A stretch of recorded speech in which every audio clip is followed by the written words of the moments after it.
Tammy raised them. She really did. I was out of town all the time. My wife basically took infant boys. We have two of them. Infant boys through adolescence into adulthood. My sons are good husbands, they're good fathers, and they're good citizens, and that's on her. She did an amazing job. She really did. But that was about a year into our marriage. I got home from the road one day, and she says, "Get over here. I need to talk to you." And I sit down, and she says, "Now, don't get angry. When nobody knows you better than your wife. So when she prefaces the conversation with 'don't get angry,' she knows you're going to get angry. I mean, and you lie to your wife. Okay, I won't, because you want to hear what she has to say. So you're already sitting at 50. You're simmering right here. So anyway, she says, when you come home from the road, you disrupt everything in this house. You just like a bull in a china shop. We have a way of doing things. We have a rhythm to our life here. You come in, you disrupt the entire rhythm. So from here on out, when you come home from the road, don't do anything. Nothing. I mean, what do you mean? Nothing. Do the outside, do the lawn, do the landscape, but nothing in the house. You okay? I go, yeah. Anyway, she leaves. And I'm sitting there thinking, why did she think I'd get angry at that? What did she think I was going to say? No, I'm doing the laundry. So for all these years, I never really did anything. And now all of a sudden, they leave. Empty nest. She's devastated. I thought that was the whole point. Raise your kids and get them out as soon as possible. I was brainwashed to leave my home at 18. Every time I complained at all as a child, my parents said the exact same thing every time. These mashed potatoes are cold. When you're 18 and you have your own place, you can have all the hot mashed potatoes you want, Jeffrey. I just assumed 18 you left. They got me a suitcase for my 18th birthday. I said, where am I going to go? I don't have any place to live. I don't have a job. You'll figure it out. We love you, son. You know. Who knew you could live at home till you're 50 and become a U.S. Senator? Holy cow. So I had to go on Google and read blogs written by women who wrote about empty nest. And anyway, it's a real thing, you know. And women nurture for that long, and then they leave, and now they have a hole in their soul, and they're looking for something, a new nurturing project. And the only one standing there is their husband. I don't want to be a project. I don't want to be anything. And it started with something simple. I got up one day at 7 in the morning. She's been up since 5. And I walk into the kitchen. You know, you're rubbing stuff out of your eyes. And she looks at me and says, what do you want for dinner? It's 7 a.m. I don't know what I want. I don't know. Dinner? I don't know. Hot mashed potatoes? That would be nice. It got so bad within 3 days, I couldn't get out of my bed. I was paralyzed in the morning until I had an answer to that stupid dinner question. She's going to ask. I don't know what I want. And what killed me, no matter what we decided at 7 a.m., we never had at 6 p.m., ever. I thought we were having spaghetti. I don't want spaghetti. You wanted it at 7 a.m.? I'm excited about our podcast today because this is our guest is someone that we've been looking forward to interviewing for a while. Yes. And his name is Jeff Allen. He is a comedian and he is a hit with all ages. He's been on so many things. I mean, I can't even list them all. America's Got Talent, Netflix, Amazon. He's been in some 1-hour comedy special called Happy Wife, Happy Life. Now Which is true. Happy, you do. Yeah. Do we have a happy life? Sure. Sure. Anyway, welcome to the Parent Pivot Podcast. Jeff Allen, we're so glad to have you with us. Thanks for joining us. Thanks for having me. Hey, so my first question is, I mean, did you grow up as a little kid going, I want to be a comedian someday? I mean, how did this start? Not at all. I saw my brother was a musician. I was about 15 or 16, and I was at a place where he was performing, and 2 comedians opened for him, and I thought, wow, that would be kind of cool. Where could you do that? Where do you learn to do it? Shockingly, it's not part of career day in most high schools. You know, they don't have a table set up with a booth. And yeah, no, they don't. And so anyway, about 6 or 7 years later, I was working for a jewelry company in Chicago, and somebody said, "Let's go to the Comedy Cottage." And I said, "What's that?" And they said, "It's a club where comedians get up one after another." It's 1978. And that was it. I was hooked. That was August. I think November was when I worked the courage up to at least try it for the first time. And it was awful, just awful. And my wife said to me years later, she goes, "What made you go back?" Because most normal people, when they get abused and humiliated to that level, Yeah. just go, this is, But I love the verse in the Bible. It's one that I've lived by. As the dog returns to his vomit, the man returns to his folly. There you So, go. You return to the yeah, vomit. Yeah. that's kind of been the story of my entire life. So, Wow. yeah. So you've been doing that since 1978. Wow. Yes, I have. And That I was had like about my, a year and a half into all of that. So some club owner came to me. I was still really bad. He says, "You'll never make a living at this, so get over it." And yeah, I yeah. go, "Thank you." Anybody who's ever made anything of their life has had some jerk tell them they'll never make anything of their life. So you're my jerk. I'll tell the story, and I'm still telling it. 45 Nice. years later. So Wow, that's awesome. Well, we just played a clip at the front of our podcast. So if you're watching on YouTube, you need to go listen to the podcast. And it was about the empty nesters, because we do talk to parents of adult children, which you have a couple of boys and things like that. So we're kind of curious and interested in what you've learned about being an empty nester and some of the funny things that have gone on and things. And it's a big part of your bit, actually, is, it is. It was interesting when the boys left. I didn't realize because, I was gone all the time. I mean, I was gone 200 days a year. Tammy did the yeoman's work of raising those children, and she told me once, and in all seriousness, she said, all I ever wanted to be was a mom. She had really kind of a horrific I would say horrific, but she had a bad upbringing, and she wanted to be the mom that she never had. So when we had these boys, that was her life. And me, I was brainwashed to leave my parents' house at 18. Every complaint I made was met with the same response. Mom, these mashed potatoes are cold. Well, when you're 18 and you have your own place, you can have all the hot mashed potatoes you want. And so anyway, I just thought that was the goal. You get your kids out functioning and on their own. So my oldest joined the military at 19, I think, just out of high school. And 6 years he was gone, and then he came back. And then they're very funny. She was, again, you're never not their parents. Right. So he's living with us, and she's all over him about getting his oil changed on his car. We're not going to buy you a new engine. Get your oil changed. Anyway, one day I go downstairs to get him, and there's a note. I'm leaving, and I'm going to stay with an old Army buddy in Florida. And anyway, good riddance. Anyway, I go upstairs and I said, "Well, he's gone." And she goes, "What are you talking about?" So anyway, he called like 2 minutes later. And I said, "Where are you at?" He goes, "I'm in Atlanta. I'm running away from home." I go, "You're 27 years old. You can't run away from home at 27. You're actually getting on with your life, and we're proud of you." And Tammy's sitting in the garage crying. I go, "What are you crying about? That was the whole point, right? You wanted me to go down." And anyway, I understood. I had to go on, and I read blogs written by women who wrote about empty nest to try to get my head around what she was going through, because I couldn't. Yeah. And then it made sense to me. Meaning, point, and purpose to life. That's it. When they walked out the door, what am I going to do now? Yeah. It'd be like if tomorrow I lost my voice, and now what do I do with I'm 68. I mean, I could figure it out, but what do you do with the rest of your life? So, or what if you lose your sense of humor? What happens then? Well, gosh, I don't even know if I have a sense of humor. I just, this is just cheaper than therapy for me. So anyway, I kind of understood it, and then where we kind of butted heads was they looked for something new to nurture, something to fill the void, and the husband is the only logical choice. All of a sudden, she wanted to take parts of my life that she never was involved with before, and I would push back as I don't need to be anybody's project. So I get told every morning, you didn't put lotion on your face. I mean, what man gets up in the morning for the first 30, 40, 50 years of life and goes, "Oh, my skin's kind of a little wrinkly. I need to put lotion on my face." Well, the fact that she's talking to me at 7:30 in the morning, that was a change. We had a morning ritual where I don't talk to anybody. I mean, I come out, I say, "Good morning, sweetheart," kiss her, go to the fridge, and I get my first can of caffeine. And and until that can is finished, I liken it to starting a car in the Chicago winter.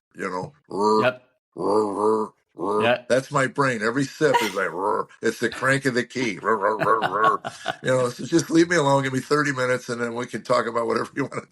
So one morning out of nowhere, she goes, what do you want for dinner? And I go, it's 7:30 in the morning. I don't know what I want for dinner. And she goes, why are you talking to me like that? I go, it's the first time you've ever asked me in 20-something years.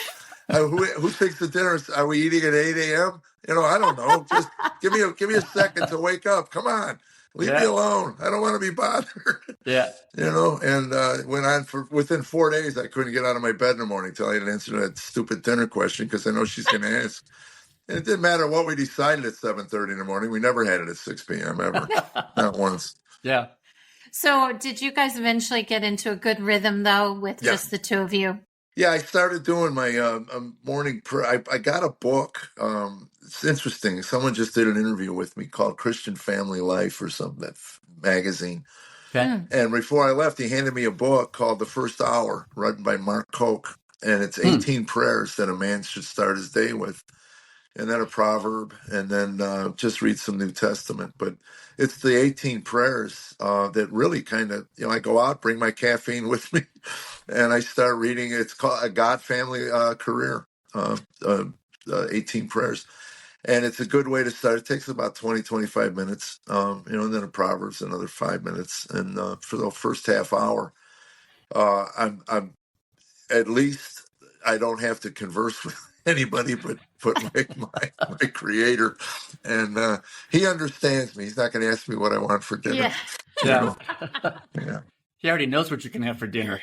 Right. Exactly. Yeah, exactly. And I'm grateful that we have food to put on our plates. So yeah. So how has been the transition? I mean, you guys have probably been empty nesters for how long now? Like a couple decades? Let's see. Aaron is 40 and he left at 27. So 13 years. Okay. Yeah. So other than your wife having a difficult time, I mean, what other kind of transitions, things did you have to deal with? It sounds like you were like, since you were out at 18 and your parents like going, yeah, get going, go make your own hot mashed potatoes. How did your kids do with that? How did you do with that? Because from a husband standpoint, we're like, yeehaw. Right. I have more disposable income. Well, that's what I said. I said, it's amazing how much money you find when you convince your kids college is overrated, And, but it's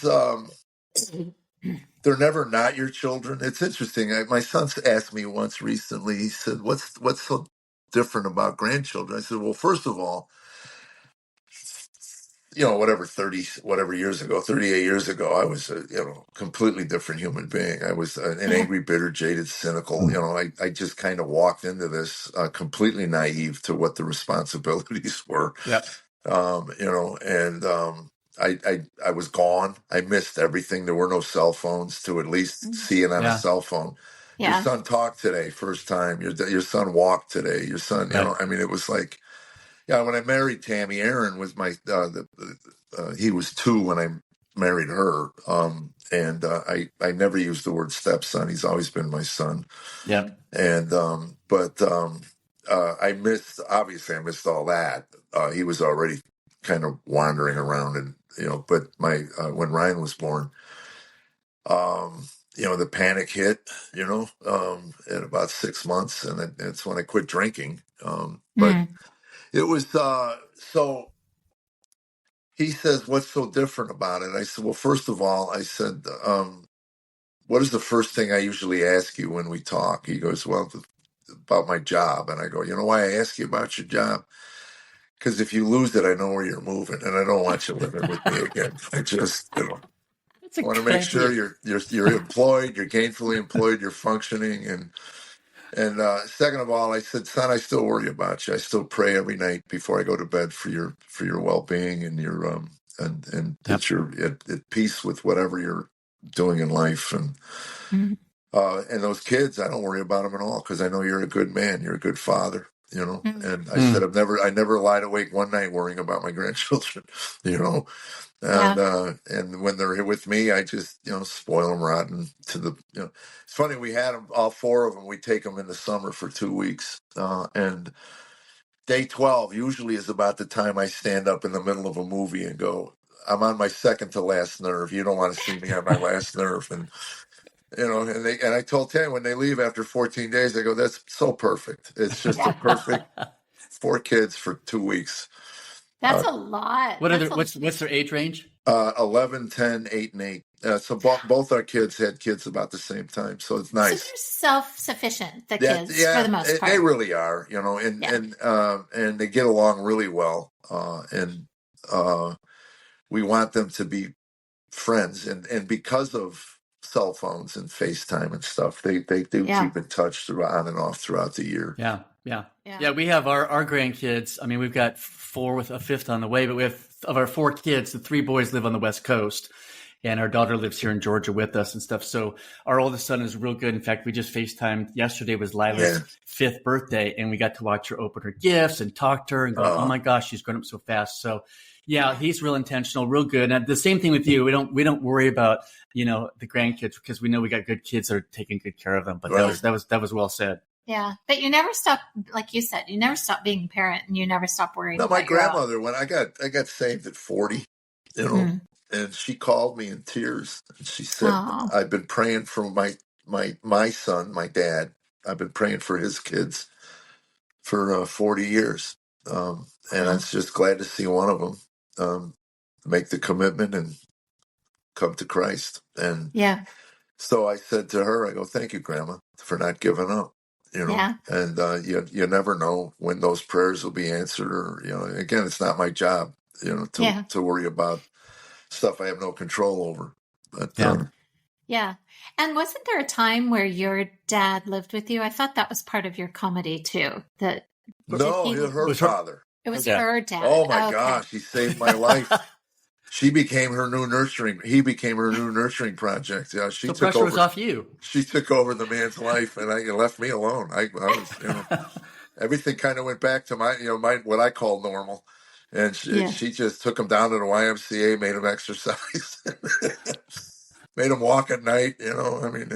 One night he face planted. I mean, that was bad. Then we had to go to the emergency room. And I always tell audiences, if you and your wife have to take a bleeding senior to the emergency room, you get your story straight before you arrive at the emergency. You don't want to be picking, you don't want any disagreements on what happened. Yeah.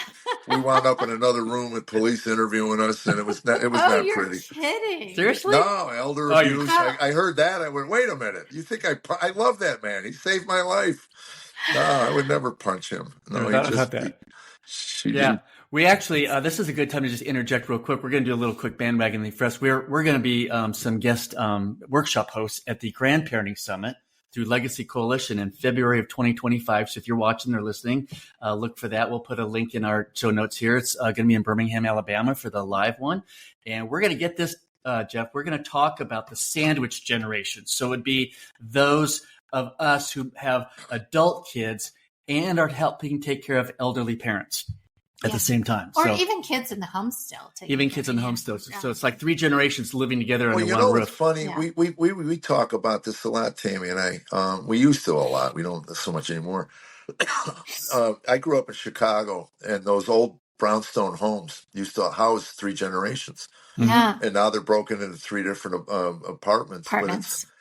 But that was what, to me, the older I get, the more I realize how important family is to the culture, to the country. Yeah. And I don't know if that's such a bad thing anymore. Right. Tammy, in a heartbeat, would have our kids living with us with the grandkids. We would add an addition to the house and let them have their own wing or whatever, and we would take care of them. We would watch them. We would work together and raise. And no, I don't see. It's funny. Initially, it's unfortunate that the circumstances that lead to these things are usually not very good. The kids are either involved with illegal, drugs and stuff, or they've dropped the ball. But I want to have an influence on my grandchildren. I'm wiser than I was when I was raising my children, and I believe, and my oldest son, who's doing his own mental health work. He came back from Iraq with PTSD, and then in the context of all of that, he realized he had some issues with me being gone all the time and stuff. And then he recently reached out to me to tell me he understands now. Yeah. You know, No, you're exactly right on when you look through the Bible from, Genesis through everything, I mean, families of all generations live together. And when you go to other cultures, I just got back recently from Bangkok, Thailand. Other cultures live together in a very honoring way. And every time I go to New York, I will always strike up a conversation with my Lyft driver. Hey, where are you from? Oh, I'm from Sri Lanka. I'm from Pakistan. I'm from here. And I'll say, how'd you get here? They tell me, and they're living with family of three generations, and everybody's contributing to pay for the enormous amount of rent because they can't afford to live there. But there are no, issues. I mean, as long as you've got healthy boundaries, you're not getting into each other's business, and everybody respects that. It's the Western culture has a tendency to find shame with it. And it's really how 90% of the world operates is multicultural and again, living. And you're right. Growing up, I mean, and as a young married, I would never want to live with my parents. Yeah. And out of, like you said, I want to be self-sufficient. And we've thought about it. It was interesting. We were, my kid, because of the housing situation, he's a blue collar worker, and he was pre-approved. Listen to this number. He was pre-approved by the VA for a $500,000 home, and couldn't get one in Montana. He said the people from California and New York that are coming are all moving there, and they're just jacking. They're going, "I'll take it. I'll give you 50,000 over asking." And you can't compete with it. And so I said to Tammy, we've been blessed. I said it would be nice that we could purchase a place, maybe get them in it and rent it, and then sell it to them, a couple years down the road or something. And we started looking at it and realized that it's really it's so inflated that it'd be a bad investment. It really would be. Because at some point it's got to even out. Yeah, it does. And it has in my lifetime twice. 1988 and 2008. Yeah. So it seems like every 20 years. So that means we're due for another. So we're 2028. I'm expecting 2028 will be another collapse. Yeah. We actually live on 2 acres here in Swanee, Georgia, and we always look out at our backyard. We always see a bunch of deer, but we also thought, gosh, wouldn't it be nice to put some other buildings out there and let our kids, have a place to live and still have their privacy. Save something, Yeah. It's a different world. The American dream is not easily attainable as much as it used to be and things like that. No, and I don't know if it's necessarily a bad thing. Like we were just talking about, is it bad that the kids have to, you don't want to do it against their will. Right. No. But Tammy, I guarantee you, she would welcome these kids in a heartbeat. Now, and then for us, we actually have our daughter, her husband, and their 6-month-old living with us. We've mentioned that a lot on our broadcast. And they're in the struggling actor. They're trying to make it here in Atlanta. They're working hard. They're working 2, 3, 4, and 5 jobs. And I think the difference is when you see responsible adult kids working their butts off to try to make a living, I'm happy to do a lot of child care, whatever we need to do to take care of that. It's when your adult child's living in the basement, not working, not doing job, playing video games, that becomes then you're crippling them.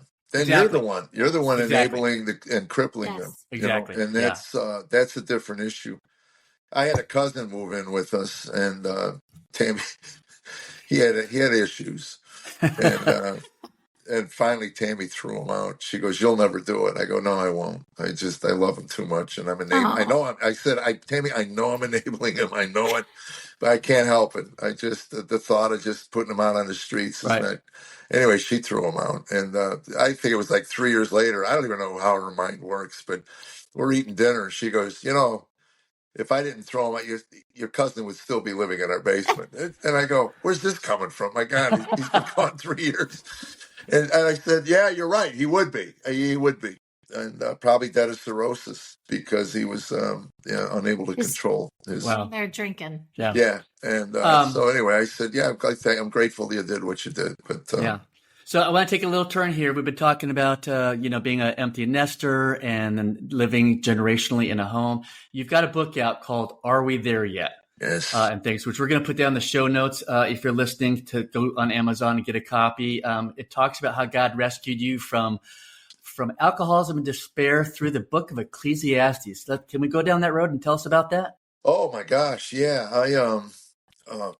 I was in a program. I got into a 12-step program at about a year into our marriage. I had spanked my 6-month-old in the crib for crying.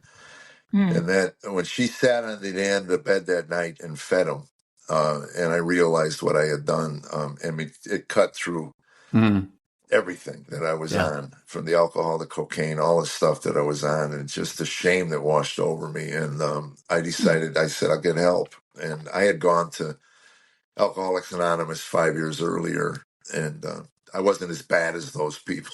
So Right. That's what I we tell figured ourselves. I'd go back out and work on my testimony some more. And anyway, she took me to the meeting, and they said, pray. I said, to what? And that was the start of the journey for me. 7 or 8 years later, through self-help, therapy, New Age, Buddhism, eventually I wound up on Ayn Rand humanism. And I've often said this: if I wasn't a Bible-believing Christian, I'd be an Ayn Rand objectivist.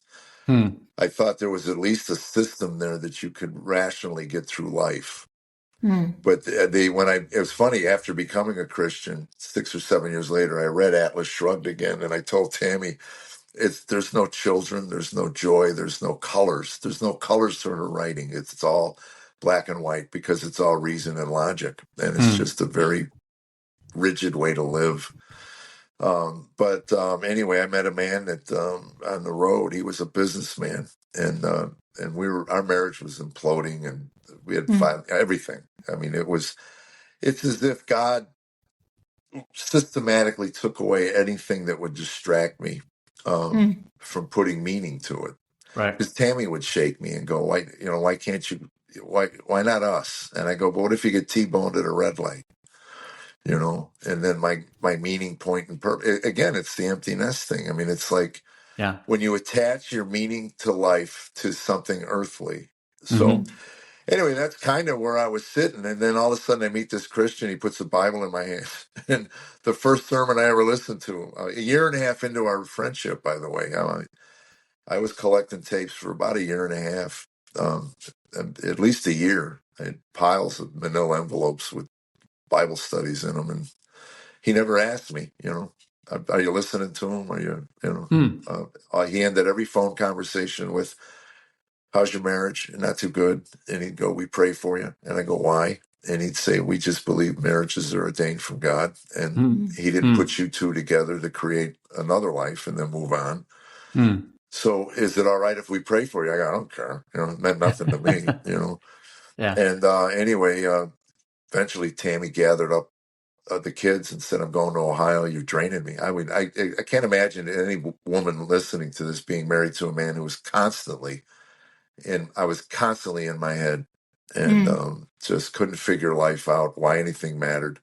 I'd get these tastes of things, and it would quench me for a bit, and then the questions would start. What if it goes away? What if it disappears? What if it, So all that to lead up to the first sermon I ever listened to was Ecclesiastes, and I heard 1:1, meaningless, meaningless, all in life is meaningless. And I went, yes, that was my conclusions.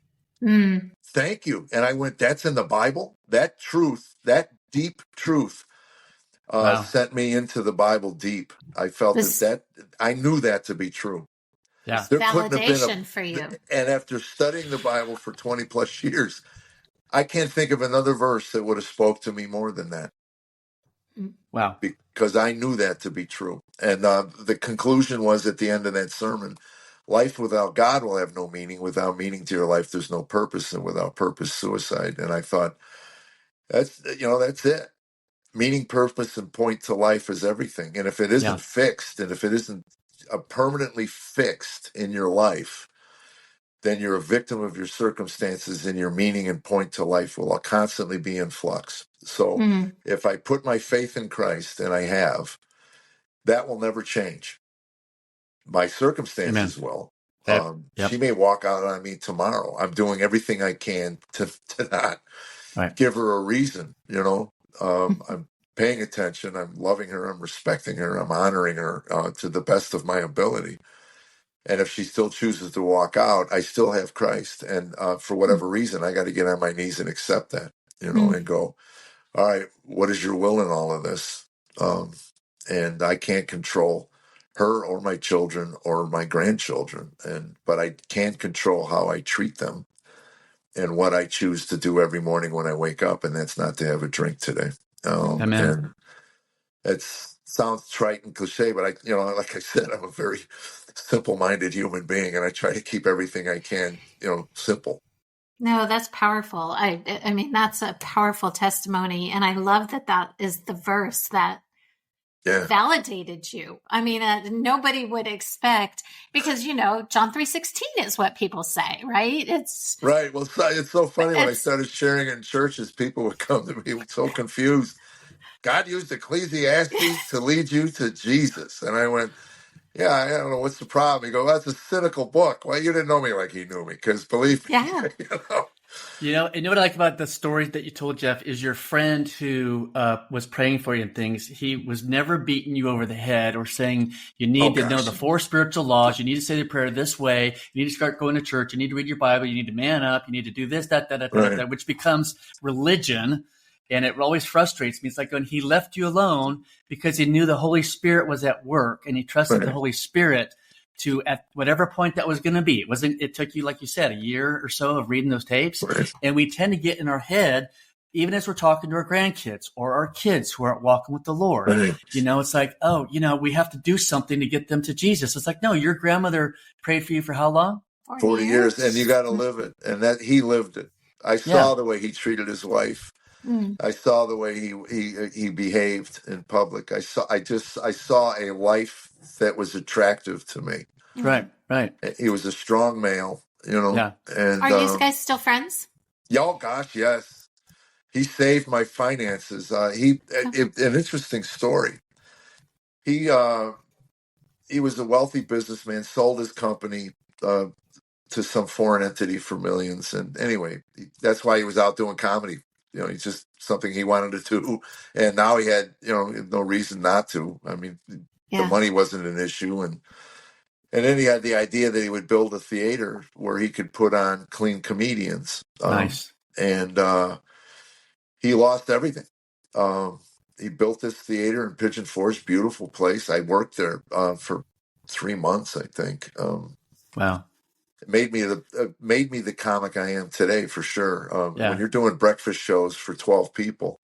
Oh, wow. And he said that he doesn't want me jacking around with the crowd. He goes, I want you to do your show. Do the best job you can for these people. And I learned to work for no laughs.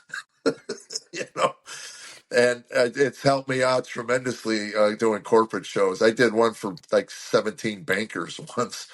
And I called my manager. I go, man, I'm good. I really am good at what I do. I said, believe me, there was a time in my life where I would have just abhorred the job. I would have made fun of it. I would have let them know how disappointed I was in the fact that there was only 17 people there.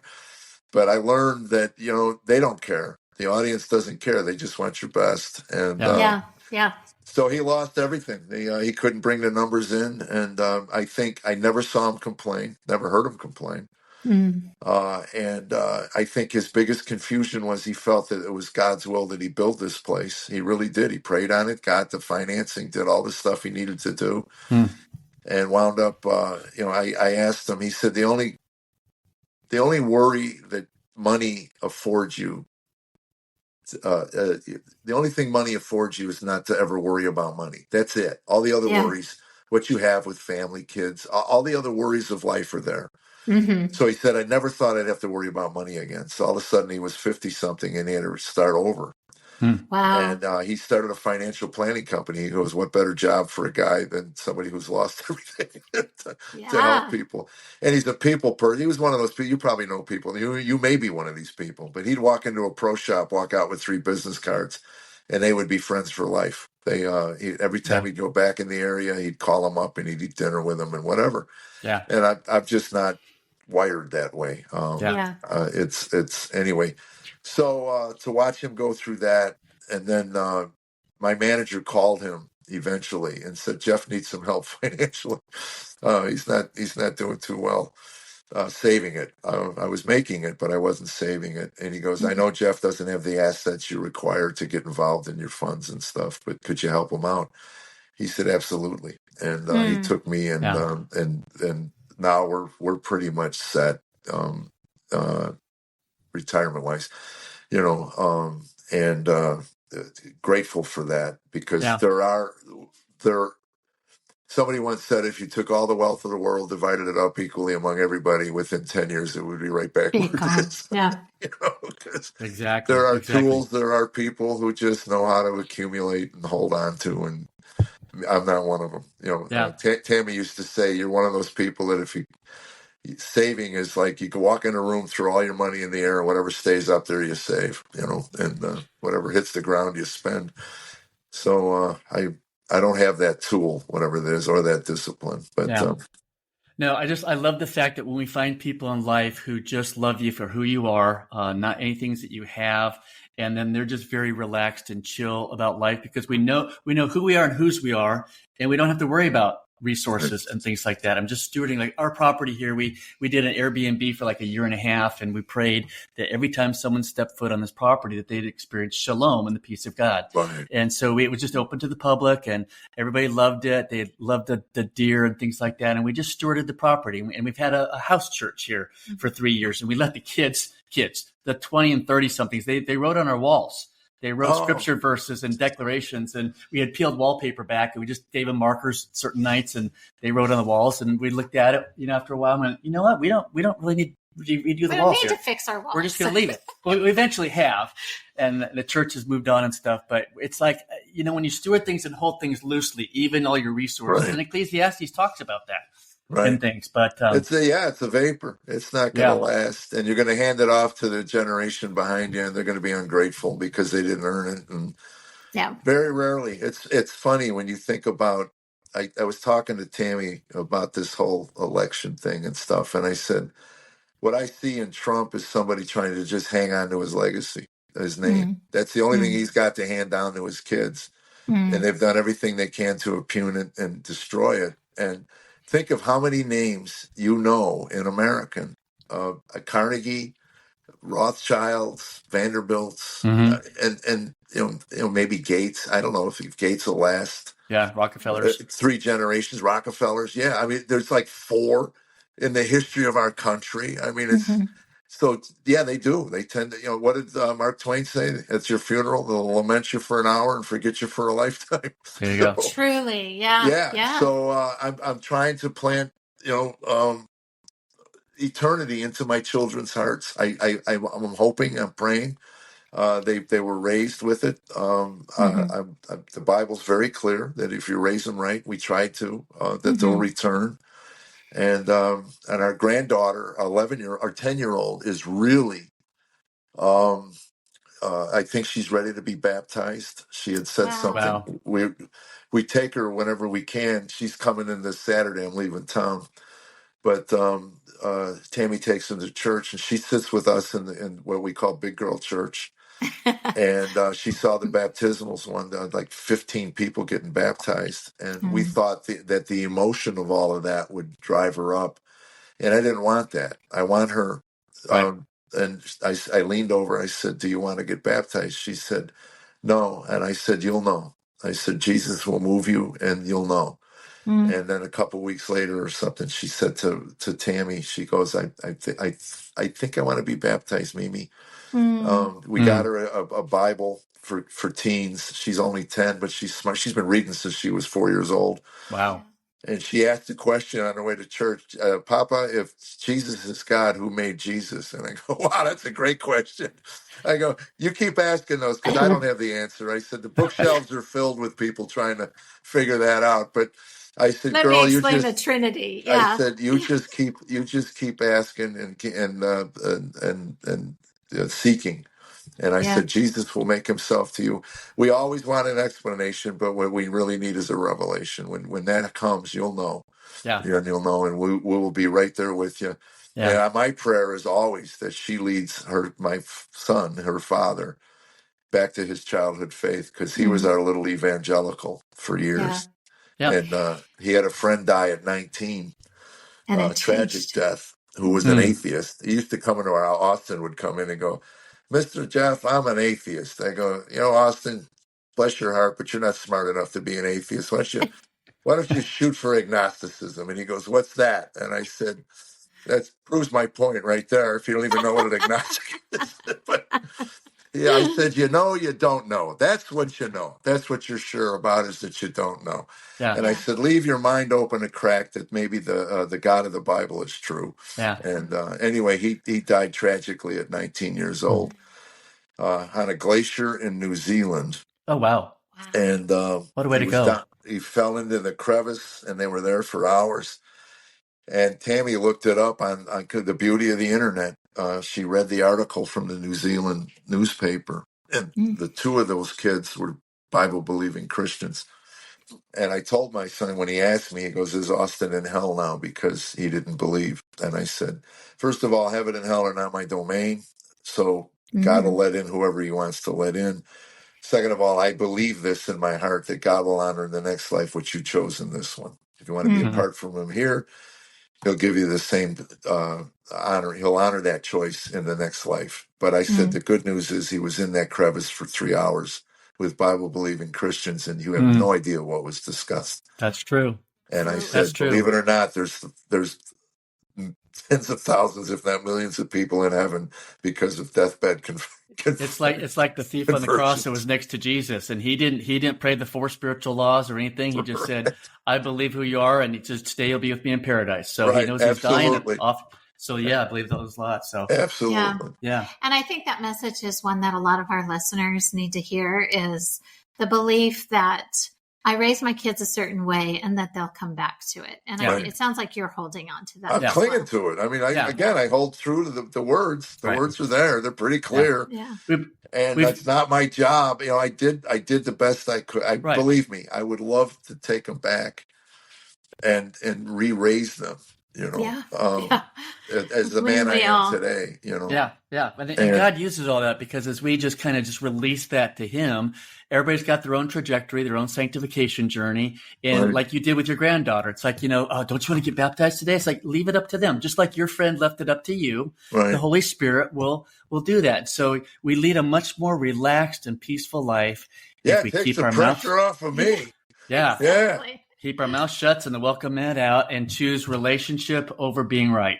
Right. Absolutely. Hey, so your tour, Are We There Yet, is still on the road. We're going to put some things in the show notes here. In fact, Julie and I, before we came on, we've already bought our tickets. Yes. On September the 12th, we're going to drive up the freeway to Gainesville and hear you. So if you're who's going to be there? Who? Tammy. Oh, yes. That's no right. way. What? Yeah, she's driving me. I'm having shoulder surgery. I'm not going to be able to drive for at least a month. And that's you going to be able to hold the microphone? Yeah, it's like, believe me, the job is not difficult. Okay, all right. Matter of fact, Tammy's sister, my sister-in-law, is a realtor, and Tony Robbins spoke at some big convention 5 days after rotator cuff surgery. And he said, I'm off of pain pills for 24 hours, and then I'm going out on the second I leave this stage. There you go. But I'll be almost 3 weeks after surgery, so I'm hoping that if I'm in a sling, that it's at least it's not hurting, throbbing. Yeah. Well, we're looking forward to laughing a lot and things. We want to invite everybody to check that out. Check out your book. We're going to, again, put that in the show notes. Get a copy.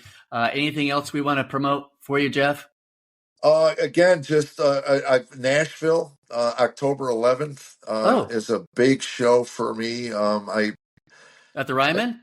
No, we wanted the Ryman, but they were booked out like 3 years. So we're at the Fisher Center at Belmont University. They put $100 million into that venue. I've been over to Belmont University. In fact, for work, Nashville's in my backyard. I head back and forth to Nashville quite a bit. Well, October 11th, Friday night. This is I'm working with Stephen Bergazzi.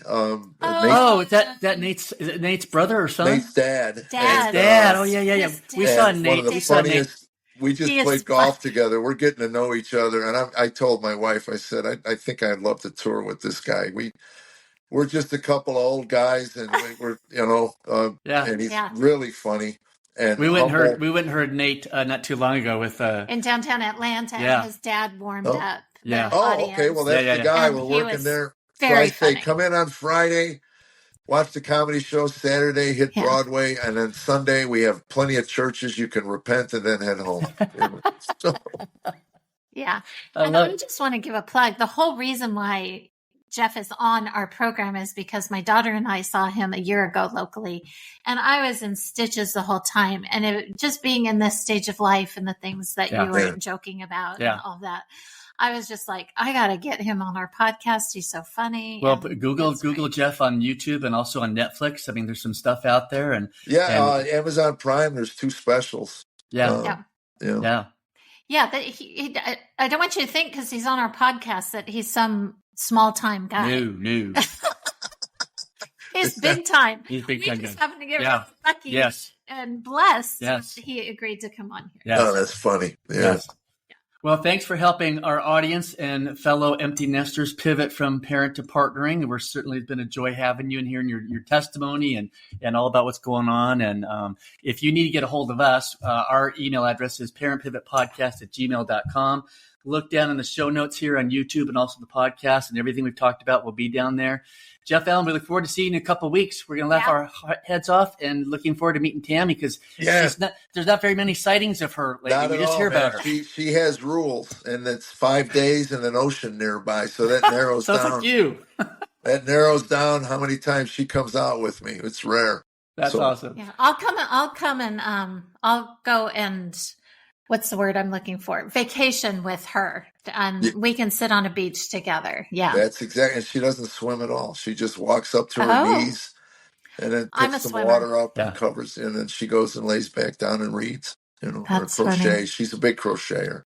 Oh, that's just something I want to learn. 2 blue ribbons at the county fair. Thank you very much. Where are you guys located again? They're Nashville.